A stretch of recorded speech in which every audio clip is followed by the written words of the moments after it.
उत्तर प्रदेश में बीजेपी की मुश्किलें बढ़ने वाली हैं क्योंकि सपा प्रमुख अखिलेश यादव ने बीजेपी पर करारा हमला बोला है। उन्होंने सत्ता में बैठी पार्टी पर संविधान विरोधी होने के आरोप लगाए, साथ ही और भी कई मुद्दों पर सरकार की घेराबंदी की, जिससे बीजेपी सवालों की घेरे में आ गई है। तो क्या कुछ बोले हैं अखिलेश यादव और क्या है पूरी खबर, देखिए इस रिपोर्ट में। उत्तर प्रदेश के पूर्व मुख्यमंत्री और सपा प्रमुख अखिलेश यादव ने बीजेपी पर करारा हमला बोला है, साथ ही पार्टी पर कई गंभीर आरोप भी लगाए हैं, जिससे सत्तारूढ़ पार्टी सवालों के घेरे में आ गई है। अखिलेश ने बीजेपी को संविधान विरोधी बताया और सलाह दी कि संविधान को अपने से नीचे समझना ठीक नहीं। इसके साथ ही उन्होंने कई मोर्चों पर सरकार का घेराव किया।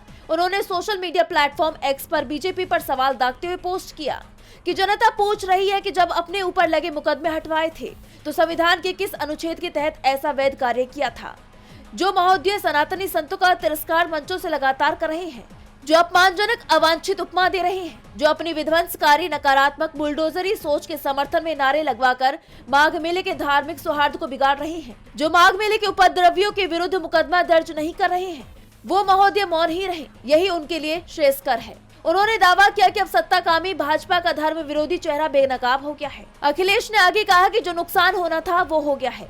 अब अगर भाजपाई और उनके संगी साथी माफी भी मांग लेंगे तो उसका कोई अर्थ नहीं होगा, क्योंकि मायने उसी माफी के होते हैं जो मन से मांगी जाती है, मजबूरी से नहीं। शासनाधीश याद रखे, हट हद करता है। उन्होंने आरोप लगाया कि भाजपाइयों का विचार, वक्तव्य और व्यवहार हमेशा असंवैधानिक होता है। सत्ता के घमंड में डूबी संविधान विरोधी भाजपा अब नहीं बचेगी। उन्होंने अपने इस बयान में बीजेपी पर तो सीधे तौर पर निशाना साधा, लेकिन कहीं भी मुख्यमंत्री योगी का नाम नहीं लिया। लेकिन राजनीतिक जानकारों का कहना है कि अखिलेश का ये निशाना सीधे तौर पर खासकर सीएम योगी पर ही था, क्योंकि जिन मुद्दों पर अखिलेश ने सरकार की घेराबंदी की है उसमें खासकर सीएम योगी ही फंसे हैं। अब देखना होगा कि इस पर सरकार की तरफ से क्या प्रतिक्रिया आती है। डीबी लाइव उत्तर प्रदेश की रिपोर्ट।